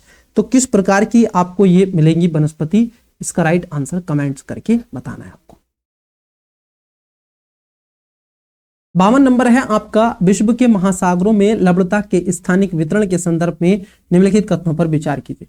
देखो जो आपका क्लोक बंदरगाह होता है, मतलब कि एक तरीके से एक तो होता है खुला ओशन और एक होता है बंद ओशन। जो बंद ओशन होता है, बंद ओशन बोले सर कैसे, मान लीजिए यहां पर ये आपका, यहां पर ओशन है, ये सब स्थल है देखने के लिए। अब मान लीजिए ये आपका इंडिया है, इधर आपको इंडियन ओशन मिलेगा तो खुला हुआ है, इधर आपको मिलेगा साउथ ओशन। क्लियर? हाँ, तो ये क्या है, खुला ओपन ओशन है इंडियन ओशन। अगर हम बात कर लें, जैसे अगर मान लीजिए हम कहते हैं तारिक, है ना, जो कैस्पियन सागर है, कैसे पिए पानी, तो उसको अगर हम देखें कैस्पियन, तो एक वो लेक है, तो वो क्लोज आपका ओशन देखने के लिए मिल जाता है। तो उसके बारे में, विषुवत के निकट सतही लवणता सामान्यतः कम होती है। देखो जो विषुवत रेखा वाला क्षेत्र है वहां पर क्या है, बेसिकली ओशन में जो लवणता मतलब कि खारापन जो होता है प्रति एक अपेक्षाक्रम खासतौर पर कम बनता है, और लगभग ये 34 से 35 पीपीटी बनता है। 34 से 35 आप देखोगे पीपीटी आपको देखने के लिए मिलेगा पर ग्राम में, इतनी क्या इसकी मात्रा होती है लवण की। तो विषुवत पे क्यों होता है, क्योंकि यहाँ पर एक तो बरसात होती रहती है और उसके साथ साथ बहुत सारी नदियों का जो फ्रेश वाटर है वो आना शुरू रहता है। उपोष्णकटिबंधीय क्षेत्रों में महासागरीय लवणता सर्वाधिक पाई जाती है। तो ये स्टेटमेंट भी आपका सही है, क्योंकि यहाँ पर 20 से 30 डिग्री अक्षांश के क्षेत्र में यहाँ पर कई ऐसे 36 से 37 आपको पीपीटी तक यहाँ पर पहुंच जाता है, ये जो है। तो सर्वाधिक मात्रा में यहीं पर है, और छोटे छोटे ओशन यहीं पर है, डेड सी आपको यहीं पर मिलेगा, ब्लैक सी इसी क्षेत्र में आपको मिल जाता है लगभग, है ना। तो कुछ इस प्रकार के क्षेत्र आपको मिलते हैं, मेडिटेरियन सी भी यहीं पर मिलता है। तो बिल्कुल सही बात है, इसमें कोई दुराग्रह नहीं है। ध्रुवीय क्षेत्रों में औसत लवणता अधिक होती है। देखो अब यहां पर जो आपका तीसरा स्टेटमेंट है, ये बात आपकी गलत है। क्यों? क्योंकि जो ध्रुवीय क्षेत्र होते हैं वहां पर खासतौर पर महासागरों में लवणता प्राय 32 पीपीटी से भी कम होती है। जानते हो क्यों? क्योंकि जैसे यूकान जैसी है, ओबा जैसी लीना आपूर्ति जैसे मीठे जल की भारी मात्रा में वहां पर क्या है, आप देखोगे पानी का प्रवाह होता रहता है, जिसके कारण ये चीजें होती है। तो ये बात गलत है। तो यहां पर पहला दूसरा सही है, right answer option number A हो जाएगा। चलो आगे बढ़ते हैं, नेक्स्ट देखते हैं।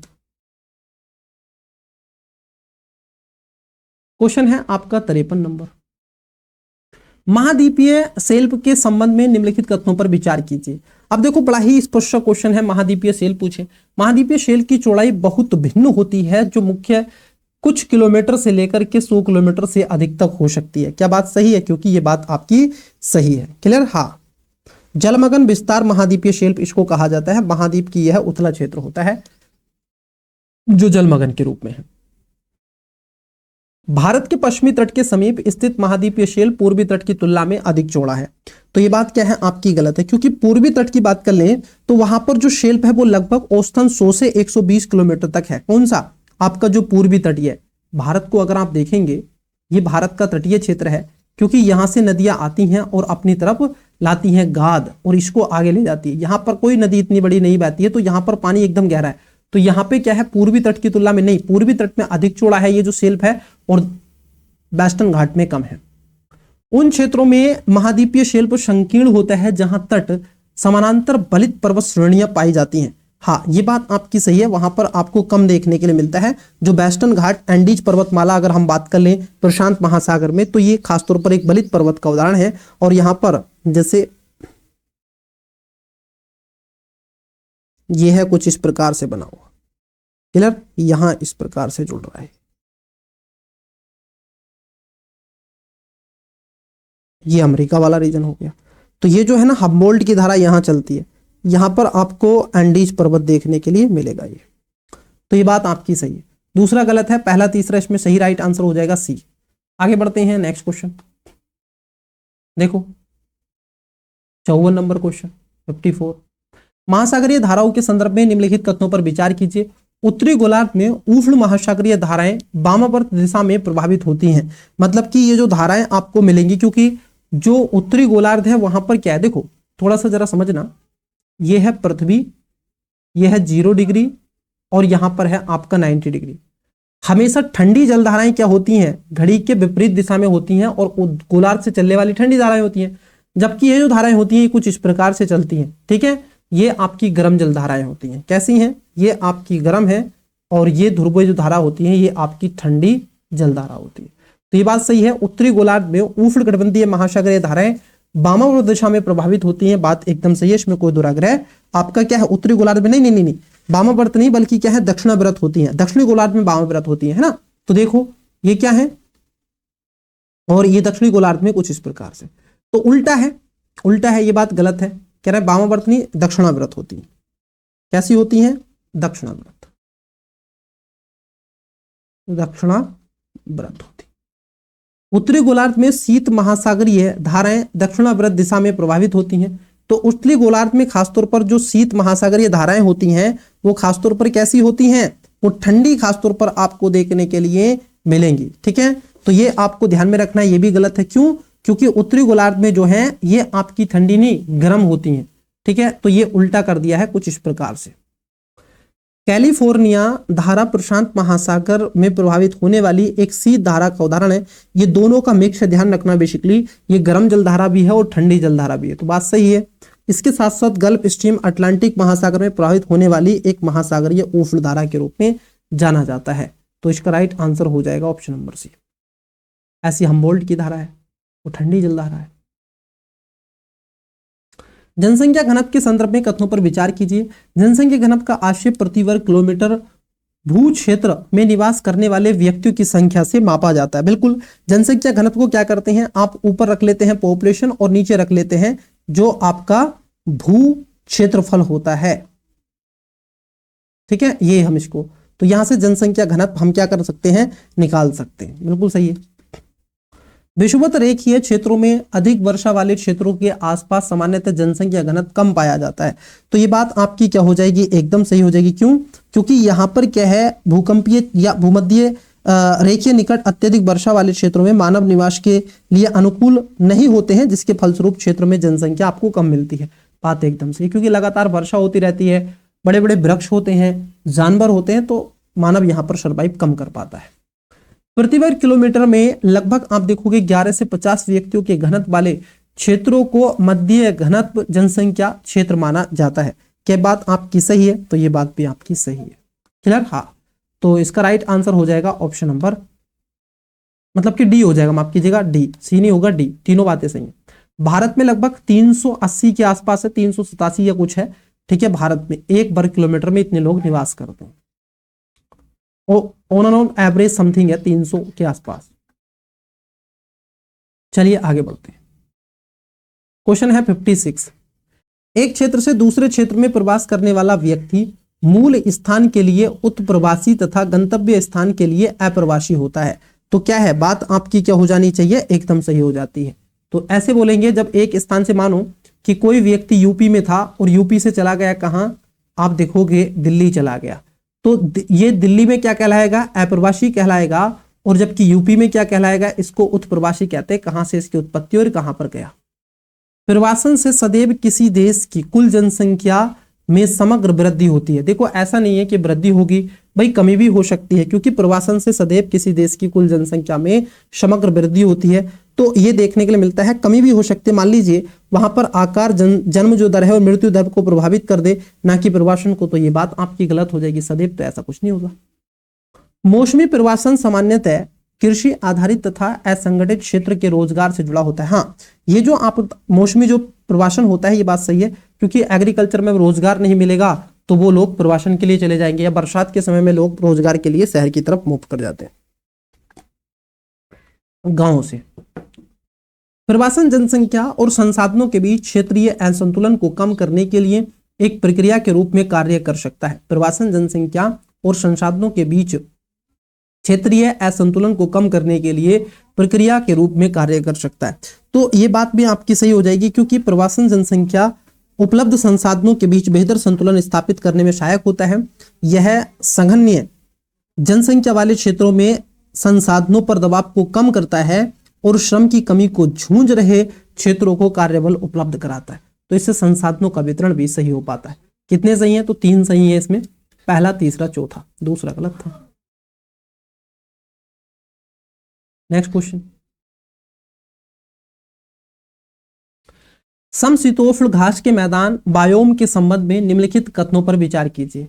अब देखो, आपसे पूछा गया समशीतोष्ण घास के मैदानों के बारे में। समशीतोष्ण घास का मैदान मुख्य रूप से उत्तरी गोलार्ध में महाद्वीपों के आंतरिक भागों तथा दक्षिणी गोलार्ध में महाद्वीपों के किनारों के पास पाया जाता है। बिल्कुल सही बात है, क्योंकि समशीतोष्ण जो घास के मैदान है ये उत्तरी गोलार्ध में महाद्वीपों के आंतरिक भागों में और दक्षिणी गोलार्ध में किनारों पर आपको देखने के लिए मिलता है।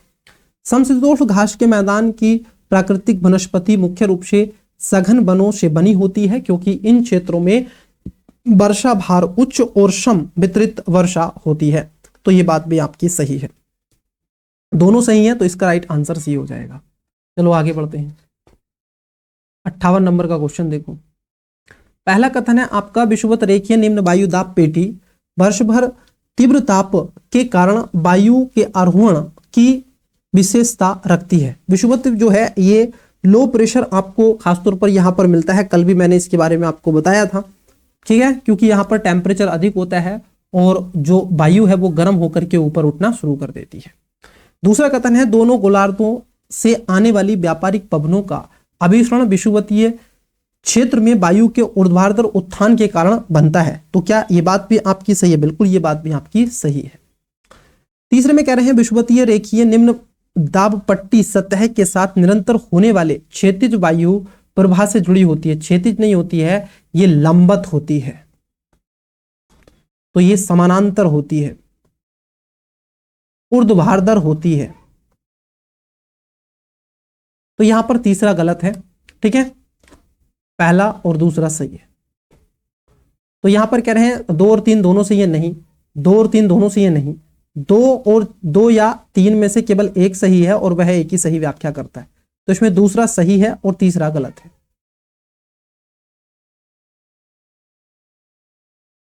निम्नलिखित अपवाह प्रतिरूपों पर विचार कीजिए। ये कह रहे हैं, वृक्षाकार अथवा शाख नृत्य प्रतिरूप, जालीदार जालीनुमा प्रतिरूप, आर्य अपकेंद्रीय प्रतिरूप। ये कह रहे हैं, उपयुक्त में से कितने अपवाह प्रतिरूप आधार चट्टानों के प्रबल संरचनात्मक नियंत्रण की अनुपस्थिति में विशिष्ट विकसित होते हैं। तो बहुत ही बढ़िया क्वेश्चन आपसे पूछा गया है, जो खासतौर पर नदियों के द्वारा जो प्रतिरूप के रूप में जाना जाता है। देखो, अपवाह प्रतिरूप में चट्टानी संरचना, ढाल और आपको लोथोलॉजी के बीच में परस्पर दर्शाते हैं। जैसे वृक्षाकार होता है, ये शाख नमित अपवाह के रूप में भी इसको समान प्रतिरोधी चट्टानें विकसित होती हैं। तो वृक्षाकार शाखनित होता है, बिल्कुल ये बात आपकी सही है। क्लियर। अब यहां पर कह रहे हैं भाई, जो जालीदार है ये जालीनुमा अपवाह प्रतिरूप और भौतिक संरचनाओं अत्यंत रूप से प्रभावित होती है। विशेषकर ये बलित जो भ्रंश क्षेत्र होते हैं कठोर कोमल चट्टानों के कारण होता है। क्लियर। हाँ, तो यहां पर जो है ये बात आपकी गलत हो जाएगी, क्योंकि ये कह रहे हैं ना जालीदार, ये जालीनुमा प्रतिरूप के रूप में आता है। अपशिष्ट पूछा गया है, अपशिष्ट में ये तो नहीं आएगा। आर्के जो होता है ये अपकेंद्रीय अथवा इसको अपकेंद्रीय प्रतिरूप भी कहते हैं। तो आर्के अपकेंद्रीय प्रतिरूप में उच्च स्थल के चारों ओर बहाकर की प्रभावित नदियों द्वारा होती है। जैसे जो अपकेंद्र है ना, अपकेंद्र का मतलब होता है यहां से मान लेते हैं ये चट्टान है, तो यहां से निकल करके क्या होती है, नदियां जाती हैं यहां से निकलकर। तो ये भी बात गलत है। क्लियर। हाँ, तो इसमें पहला केवल आपका क्या हो जाएगा, सही हो जाएगा, बाकी का इसमें गलत है। चलो आगे बढ़ते हैं। बहुत ही बढ़िया क्वेश्चन है, ये आपसे पूछेंगे। कल हमने आपको बताया था पूरा वेपरेशन के बारे में, ड्यू के बारे में कंप्लीट आपको जानकारी दी थी। ओस का निर्माण तब होता है जब आपको बताना है जलवाष्प हिमांक के नीचे तापमान वाली सतहों पर बर्फ के क्रिस्टलों के रूप में संघनित हो जाता है। जब स्वच्छ एवं शांत रात्रियों में ठंडी ठोस सतहों पर आर्द्रता जल बूंदों के रूप में जम जाती है। जब धरातल के समीप वायु राशियों में धूल कणों का संघनन होता है। जब वर्षा जल ठंडी वायु परतों से गुजरते समय छोटे बर्फ के कणों में परिवर्तित हो जाता है। बहुत ही बढ़िया क्वेश्चन आपसे पूछा गया है। क्लियर। हाँ, तो ड्यू पूछा गया आपसे, ड्यू इसमें अच्छा आकाश होना चाहिए, वायु शांत होनी चाहिए। क्लियर। हाँ, गर्म वायु का मिश्रण ना हो, उच्च सापेक्ष आर्द्रता होनी चाहिए, पर्याप्त नमी उपलब्ध होनी चाहिए, ठंडी और लंबी रात्रियां होनी चाहिए, सतह से शीतलन में सहायक होता है। तो तब आप बना सकते हैं। तो बताओ इसका राइट आंसर कब होगा। आगे बढ़ते हैं। 61 नंबर देखो। महासागरीय धाराओं के संदर्भ में निम्नलिखित कथनों पर विचार कीजिए। उपयुक्त में से कितनी धाराएं हिंद महासागर से प्रभावित होती हैं? किससे? हिंद महासागर में, इंडियन ओशन में कौन कौन सी धाराएं हैं जो इंडियन ओशन में आपको देखने के लिए मिलती हैं? जैसे ये कह रहे हैं अगुआ लासा की धारा। देखो, अगर हम बात कर लें अगुआ लासा की जो धारा है ये आपको देखने के लिए मिलती है जो हिंद महासागर में है, और ऊष्ण धारा है जो अफ्रीका के पूर्वी तट पर प्रभावित होती हुई प्रतीत होती है। जैसे मान लीजिए ये अफ्रीका है, ये कुछ इस प्रकार से अफ्रीका, तो यहां पर एगुलेशा की धारा होती है। ये बात सही है। मोजाम्बिक की धारा की बात कर लें तो ये मोजाम्बिक की धारा भी एक उष्ण धारा है, क्योंकि मोजाम्बिक देश यहीं पर है, तो मोजाम्बिक की धारा है। मेडागास्कर की धारा भी यहीं पर आ जाती है। अब ये कह रहे हैं लैब्राडोर की धारा। लैब्राडोर की धारा का यहाँ पर कोई लेना देना नहीं है, क्योंकि ये अटलांटिक महासागर में एक शीत धारा है और उत्तरी अमेरिका के उत्तर पूर्वी तट पर प्रभावित होने वाली हिंद महासागर से संबंधित नहीं है। तो ये बात गलत है। इसमें 3 सही है, पहला, दूसरा, तीसरा। तो इसका राइट आंसर C4 चेन्नई हो जाएगा। चलो आगे बढ़ते हैं। क्वेश्चन है आपकी स्क्रीन पर 62 नंबर, देखो। कथन है आपका पहला, ज्वार भाटा चंद्रमा और सूर्य के गुरुत्वाकर्षण के कारण महासागरीय और समुद्री जल स्तर में दिन में 1 या 2 बार होने वाली आवधिक वृद्धि एवं गिरावट होती है। देखो, इसको बोलते हैं ज्वार, इसको बोलते हैं भाटा। ज्वार भाटा, ज्वार भाटा, ज्वार भाटा, ज्वार भाटा। जब यदि जल ऊपर जाता है तो उसको बोलते हैं ज्वार, और यदि जल नीचे जाता है उसको बोलते हैं भाटा। इसको बोलते हैं टाइड और इसको बोलते हैं इव। क्लियर? हाँ, टाइड इव। तो बात सही है। कथन है आपका दूसरा कि ज्वार भाटा उत्पन्न करने वाला बल चंद्रमा के गुरुत्वाकर्षण आकर्षण और पृथ्वी के घूर्णन द्वारा उत्पन्न अपकेंद्रीय बल के बीच असंतुलन के कारण उत्पन्न हो जाता है। बात क्या हो जाएगी? एकदम सही है, क्योंकि दोनों ही क्या है, ये ग्रह एक दूसरे को खींच रहे हैं और इसके कारण क्या होती है, इसकी उत्पत्ति और विकास देखने के लिए मिलता है। तो इसकी बात भी आपकी सही है, इसका व्याख्या भी सही है और इसका कथन कारण भी आपका सही है। क्लियर? हाँ। तो इसमें आपको चंद्रमा का गुरुत्व की हिसाब होता है, सूर्य का गुरुत्व की हिसाब होता है, आप केंद्रीय बल होता है, ये सारी चीजें आपको देखने के लिए मिलती हैं। और दिन में 2 बार आपका ज्वार भाटा आता है। आपसे पूछा गया है, आपसे क्लाउड मतलब कि मेघों के संदर्भ में पूछ रहा है। मेघ के प्रकार आपसे पूछे जा रहे हैं, जो बादल होते हैं उनके प्रकार हैं, विवरण है यहाँ पर। जैसे कह रहे हैं पक्षाप मेघ जो होते हैं ये उच्च ऊंचाई पर पतले और पंखदार मेघ कहलाते हैं, इनको पक्षाप मेघ कहते हैं, क्योंकि इसको तस्तरी और वर्षा जैसे विभिन्न प्रकारों में वर्गीकृत किया जाता है। तो ये मेघ जो होते हैं वायु के साथ आपको टहलते टूलते दिखाई देते हैं। जो पक्षाप मेघ होते हैं इनकी औसत ऊंचाई की बात कर लूं तो लगभग ये 8000, कितने, 8000 मीटर, लगभग 8 किलोमीटर की ऊंचाई पर आपको मिलेंगे। माउंट एवरेस्ट पर आप जाओगे तो वहां आपके चारों तरफ जो मेघ मिलेंगे ना उसको पक्षाप मेघ कहते हैं। ये बात सही है। तस्तरी मेघ जो होते हैं ये गाढ़े रंग के और सघन मेघ जो कि भारी वर्षा का कारण बनते हैं, इनको क्या कहते हैं, ये खासतौर पर आप देखोगे ये बात गलत है। क्यों? क्योंकि जो तस्तरी मेघ होते हैं परतदार होते हैं, आकाश में बड़े आकार के होते हैं, ये ढक लेते हैं, सामान्यतः ऊष्मा की हानि और विभिन्न तापमान वाली वायु राशियों में मिश्रण से बनते हैं। ये निम्न स्तरीय मेघ होते हैं, इसमें एक समान धूसर परत में दिखाई देती है। इसे प्राय बादलों का ढका आकाश या हल्की फुहार होती है, ना कि भारी वर्षा होती है। तो कम इसमें बारिश आपको देखने के लिए मिलती है। ये बात गलत है, ठीक है। ये कह रहे हैं भारी वर्षा होती है, भारी नहीं होती है, कम होती है, ठीक है। क्या होती है? कम वर्षा होती है। वर्षा मेघ ये परतदार मेघ जो कि आकाश के बड़े भाग को ढकते हैं और लगातार कहीं ना कहीं आप देखोगे बरसात कराते हैं। तो ये बात भी गलत है, क्योंकि वर्षा मेघ गहरे, सघन और मोटे होते हैं तथा वर्षा का हिमपात जैसे अवेक्षण से संबंधित होते हैं। ये बात भी आपकी गलत है। एक आता है कपासी मेघ। ये जो कपासी मेघ होते हैं ना स्टूडेंट्स, ये सर्वाधिक मात्रा में बरसात कराते हैं। तो कितने सही है? पहला इसमें सही सुमेलित है, दूसरा तीसरा गलत है। चलो आगे बढ़ते हैं। कोपेन का जलवायु वर्गीकरण मुख्य रूप से किस पर आधारित है? कोपेन का जो वर्गीकरण है ये वार्षिक और औसत मासिक तापमान और वर्षा पर आधारित है। क्लियर? हाँ, इसको ध्यान में आपको रखना है, क्योंकि इन्होंने जलवायु को 5 प्रकार में बांटा है। जैसे उष्णकटिबंधीय दिया, ए में रख दिया, जैसे आप देखते हो ना, ए, बी, सी, डी, ई, ऐसे इन्होंने इसको बांट दिया है। चलो आगे बढ़ते हैं। ए कहते हैं जहां पर उष्णकटिबंधीय होता है, बी कहते हैं शुष्क वाले क्षेत्र को, और सी कहते हैं उष्ण शीतोष्ण क्षेत्र को, और डी कहते हैं शीत हिमवन को, और ई कहते हैं ध्रुवीय वाले क्षेत्र को। चलो आगे बढ़ते हैं। नेक्स्ट क्वेश्चन लीजिए, यहां पर है स्थानीय पवनों के संदर्भ में आपको सूचना देकर के पूछा गया है। स्थानीय पवने हैं, चलो एक एक करके बात करते हैं। ये कह रहे हैं आपसे खमसीन, ये गर्म, शुष्क एवं धूल युक्त पवन होती है और उत्तरी अफ्रीका और अरबी क्षेत्रों में आपको देखने के लिए मिलती है, जिसको क्या कहा जाता है? जिसको खमसीन कहा जाता है। ये बात आपकी एकदम सही है। हरमट्टन की बात कर ले, मरुस्थलीय आंतरिक भागों से प्रभावित गर्म और शुष्क धूलयुक्त हवा होती है। ये पश्चिमी अफ्रीका के क्षेत्र में खासतौर पर चलने वाली होती है, इसको हरमट्टन कहते हैं। जोंडा जो है ये गर्म शुष्क अवरोही पवन है जो अर्जेंटीना में आपको देखने के लिए मिलती है। ये भी बात आपको सही है। एंडीज पर्वत के पूर्वी ढालों पर इसको अनुभव आप कर सकते हैं। तो सभी पंक्ति इसमें सही सुमेलित है, तो C4 चेन्नई इसका राइट आंसर हो जाएगा। आगे बढ़ते हैं। जिलावार गंभीरता सूचकांक मतलब कि DFSI के संदर्भ में कथनों पर विचार कीजिए। इसके तहत किसी जिले में बाढ़ की सभी घटनाओं की औसत अवधि दिनों में और ऐतिहासिक रूप से बाढ़ प्रभावित क्षेत्रों के प्रतिशत को ध्यान में रखा जाता है।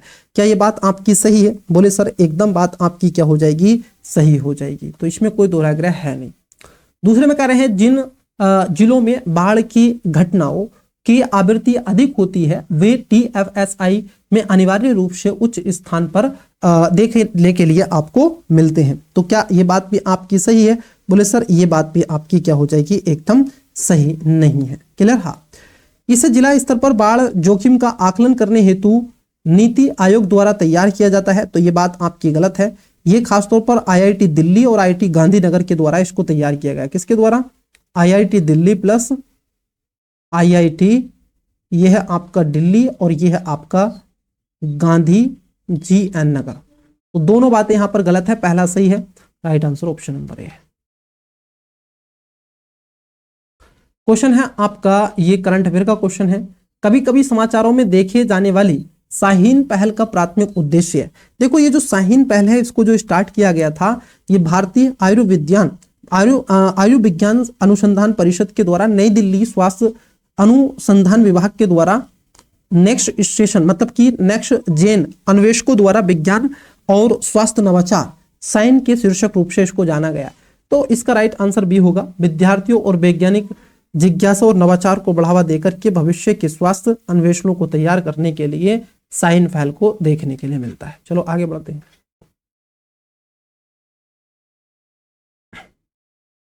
ये क्वेश्चन पहले भी मैं करा चुका हूं 1 से 2 बार आपको। एकीकृत जिला शिक्षा सूचना प्रणाली मतलब कि प्लस जिसको बोलते हैं UDIS प्लस 2024-25 के संदर्भ में कथनों पर विचार कीजिए। बस 2024-25 के दौरान सभी स्तरों पर स्टूडेंट्स रिटेंशन में सुधार हुआ है। क्या ये देखने के लिए आपको मिला है कि सभी स्टूडेंट्स रिटेंशन में यहाँ पर सुधार आपको मिलता है? हाँ, ये बात सही है। वर्ष 2024-25 के दौरान में सकल नामांकन अनुपात GER के माध्यमिक स्तर पर वृद्धि हुई है, लेकिन विगत वर्षों की तुलना में उच्च माध्यमिक स्तर पर कमी आई है। नहीं, कमी नहीं आई है, बल्कि यहाँ पर भी आपको वृद्धि देखने के लिए मिलेगी, जो कि उच्च माध्यमिक स्तर पर ये बढ़ करके ठीक ठाक लगभग 66 से 68% हो गया है। तो यहाँ पर भी क्या है, बेहतर स्थिति में क्या हुआ है, सुधार हुआ है। तो ये बात भी सही, ये तो गलत हो जाएगा ना। हाँ, पहला सही है, दूसरा गलत, ये राइट आंसर है। चलिए, PM सेवा निधि योजना के बारे में आपसे पूछा गया। पुनर्गठित PM सेवा निधि योजना किससे रिलेटेड है, इसका स्क्रीनशॉट ले लो आप। उन्नत ऋण संरचना के तहत प्रथम और द्वितीय किस्त की राशि में वृद्धि की गई, जबकि तृतीय किस्त की ऋण राशि में अपरिवर्तित रखा गया है। तो जो स्वनिधि है ये केंद्रीय मंत्रिमंडल प्रधानमंत्री स्ट्रीट वेंडर्स आत्मनिर्भर निधि के रूप में योजना को पुनर्गठित करने का विस्तार दिया गया। ऋण की अवधि 31 दिसंबर से 2024 तक के लिए 31 मार्च 2030 तक कर दी गई है। तो यहाँ पे जो पहला स्टेटमेंट आपको देके रखा हुआ है, अगर हम इसकी बात कर लें तो ये बात आपकी सही है। क्लियर? हाँ, प्रथम में 10,000 से बढ़कर 15,000 कर दिया है, द्वितीय में 20,000 से 25,000 और तृतीय में जो है ये अपरिवर्तित है 50,000 ही है। तो ये बात आपकी सही है। प्रथम किस्त का ऋण चुकाने वाले लाभार्थी इस योजना के अंतर्गत UPI लिंक्स मतलब कि रुपए क्रेडिट कार्ड हेतु पात्र होते हैं। तो यहां पर ये जो सेकंड स्टेटमेंट आपको देखने के लिए मिल रहा है ये बात गलत है। क्यों? क्योंकि इसमें क्रेडिट कार्ड की सुविधा के लिए ऐसा नहीं है। प्रथम और द्वितीय ऋण की किस्त की बात नहीं, द्वितीय किस्त का ऋण चुकाने वाले विद्यार्थियों को क्या मिलता है, ये कह रहे हैं प्रथम नहीं द्वितीय होता है, ये कह रहे हैं प्रथम, प्रथम नहीं होता है बेसिकली, आप कीजिएगा द्वितीय है, प्रथम नहीं है। तो ये बात गलत है। इस योजना के क्रियान्वयन का संयुक्त उत्तरदायित्व आवासन एवं शहरी कार्यालय मंत्रालय द्वारा वित्त सेवा विभाग के द्वारा होता है। हाँ, ये बात सही है। आवासन एवं शहरी जो कार्य मंत्रालय है वित्त सेवा विभाग इसके तहत काम करता है। तो ये बात आपकी सही है। पहला और पहला और तीसरा यहां पर सही है, right answer option number c है। चलिए आज की क्लास का अंतिम और लास्ट क्वेश्चन देखो। क्वेश्चन है आपका 70 number. Blue pink Gill mushroom के संदर्भ में आपसे पूछा गया है, ये करंट अफेयर में रही थी। ब्लू पिंक गिल मशरूम के संदर्भ में ये कह रहे हैं आपसे, यह एंटोलोमा वंश से संबंधित है जिसकी कई प्रजातियां विषैली मानी जाती है। मशरूम भारत का स्थानिक है, बताओ इसको। कोमाराम भीम आसिफाबाद जिले के कागज नगर वन प्रभाग के एक दुर्लभ दृष्टि आकर्षित ब्लू पिंगल मशरूम द्वारा दर्ज किया गया। इसको स्काई ब्लू मशरूम के नाम से भी जाना जाता है। तो यहां पर जो है ये पहला स्टेटमेंट आपका सही है। मशरूम भारत का स्थानिक है नहीं, मशरूम भारत का स्थानिक नहीं है, बल्कि ये जो अंग्रेज है ना, ये इसको लेकर के आए थे न्यूजीलैंड से, और खासतौर पर वहां से इसको भारत में लाया गया था। तो ये बात गलत है, क्योंकि ऑस्ट्रेलिया में भी इनका शासन था। तो यहां पर आपका पहला सही है। तो न्यूजीलैंड का स्थानिक है कहां का? न्यूजीलैंड। क्लियर? हाँ, चलो आगे बढ़ते हैं। लीजिए आज की क्लास का अंतिम क्वेश्चन आपको दे के चलते हैं, और आपको इसका राइट आंसर देना है। फिर मिलेंगे आपसे नए सेशन पे और नई क्लासेस में, दूसरे में। माउंट एल्ब्रस के संदर्भ में, माउंट आपसे पूछा गया है, एल्ब्रस जो माउंट एल्ब्रस है उसके संदर्भ में कथनों पर विचार कीजिए। यह रूस की सबसे ऊंची पर्वत चोटी है और काकेशस क्षेत्र की सबसे ऊंची चोटी कही जाती है। यह एक सुसुप्त संस्तरी ज्वालामुखी है। यह काला सागर की तुलना में, ब्लैक सागर की तुलना में कैस्पियन सागर के अधिक निकट है। बता रहा है आपको इसमें से कौन सा सही है। ए केवल 1 और 2, बी केवल 2, सी 1 और 3, डी 3। प्रिय विद्यार्थियों, आपको सेशन कैसा लगा कमेंट्स में अवश्य रूप से बताइएगा। जो क्वेश्चन आपसे पूछे जा रहे हैं उसका राइट आंसर अवश्य रूप से दीजिएगा, ठीक है। तो जल्दी मिलते हैं आपसे किसी और क्लासेस में, किसी और सेशन में कल, ठीक है। तो अभी मैं बाहर हूं, घर पे नहीं हूं। तो दिया गया जो व्हाट्सअप नंबर है आप जाकर